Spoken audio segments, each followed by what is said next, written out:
Hi, everybody.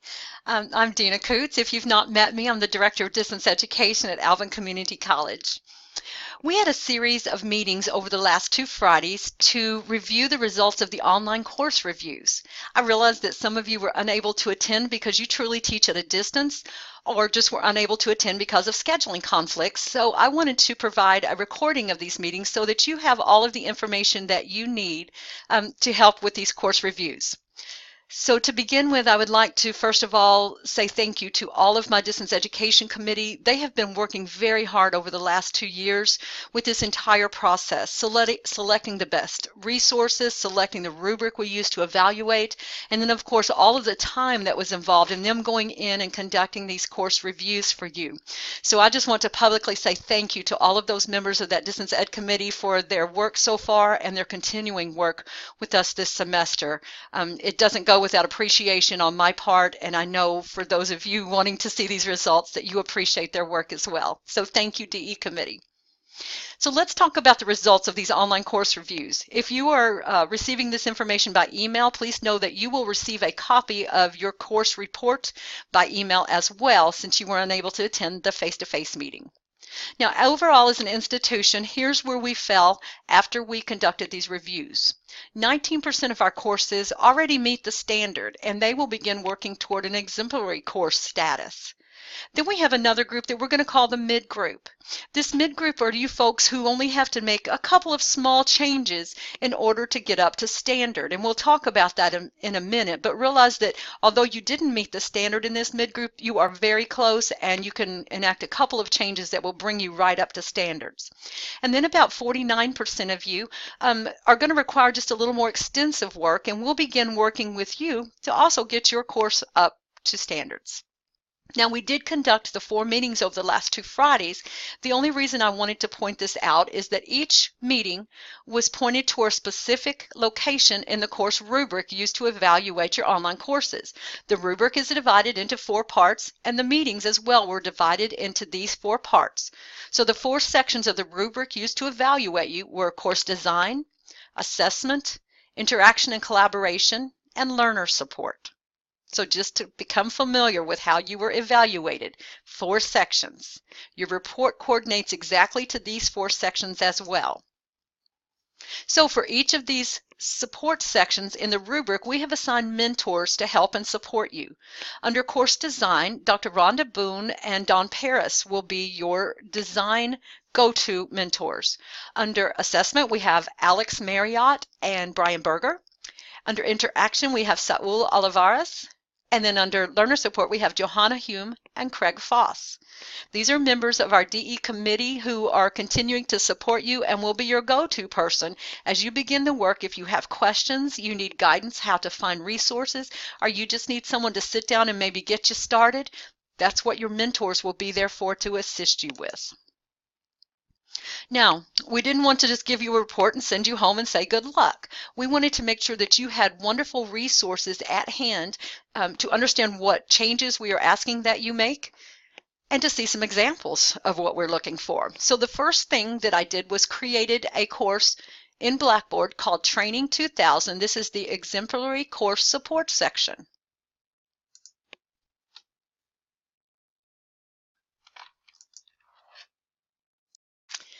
This section has been set up to help support you through all of the 4 areas inside of the rubric. So once you enter the course, if you click Start here, the first thing you're going to see is the Exemplary Course rubric that we use to evaluate your course.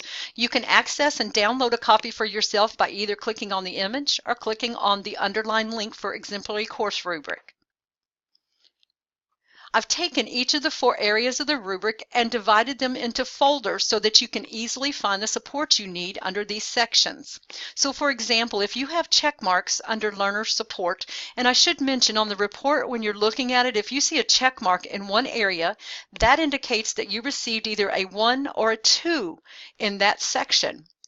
And what we are looking for is for you to either have a 3 or a 4. So to begin the work, look at your rubric, look at what 2 said that you had, and then compare it to what a 3 would be in the rubric to find out what changes you might need to move from that 2 to that 3. To find out what changes you would need, you'd click on the folder under Learner Support. Under each of these sections, you start with a webinar, which is an overview of what's needed for learner support. And then we can further tool down into the individual sections where you have those check marks on your report. For example, if you have a check mark next to course policies and support, you can open this section, and it begins with the rubric criteria that explains exactly what we're looking for under under course institutional policies. And then I provided some examples that you can either look at and then design one of your own for your online course, or you're welcome to take these and use them for your own by copying and pasting into your own course. So let's look. Perhaps some of you do not have a netiquette policy in your course. Online, this is important because netiquette outlines what you expect for your students to do and how you expect them to behave in course interactions. I use discussion boards extensively in my online courses, and I like to use this sample one in my classes. It is a nice cartoonized netiquette policy, which coordinates with my thoughts and my wants for netiquette in my online courses, and you are welcome to use this in your own course. You might prefer to have a written copy that you want to copy and paste into your course syllabi, and then again into the course in the section where you think it appropriate. So take a look at some of these netiquette policies, use them for your own. So I wanted you to know that even these changes, you didn't have to do this all on your own, that we tried to provide easy ways for you to make these changes, and if possible, things that you could simply copy and paste like this netiquette policy. Notice there are plagiarism policy samples here, the attendance policy sample. Here's some email netiquette if you'd like. So this course is full of resources to help you. In addition, at the end of every section in here, I just plastered it all the way through this course, is a link to where you can look at some exemplary courses. These courses have already received this distinction through the Blackboard Exemplary Course Program, and these instructors are doing short walkthroughs, 5-6 minutes, of their exemplary courses so that you can really take a look at the setup and the design of these courses. And I do like that they are from a multitude of different disciplines, so perhaps you could find an exemplary course within your discipline just to get an idea of what an exemplary course might look like in your world. So do not forget to access those. I think they are of value.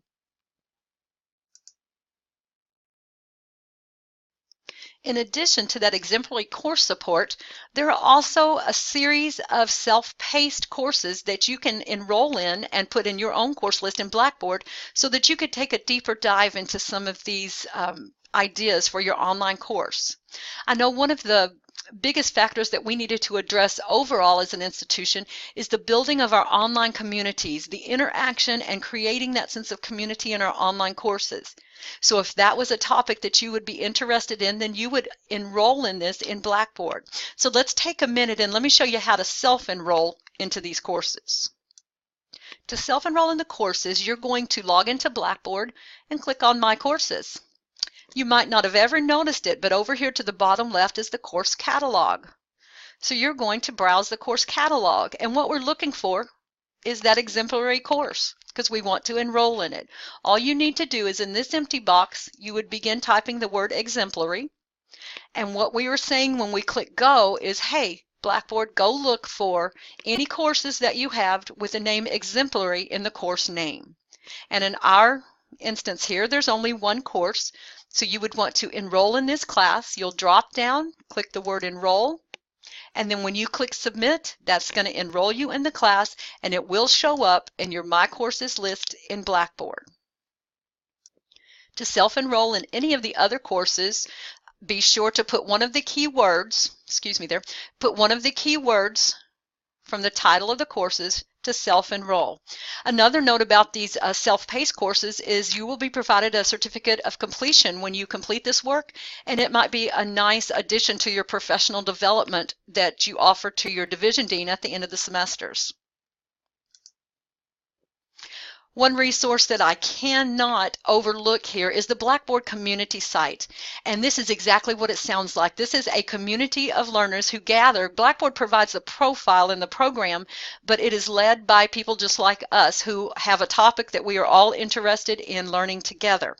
So if you enroll as a member into the Blackboard community site, you have access to many different groups, one including the exemplary course cohort, as well as there's a teaching and learning, there's one for instructional designers. So you'll find many sites, communities that you might want to join, but for our efforts right now, I encourage you to join the exemplary course cohort.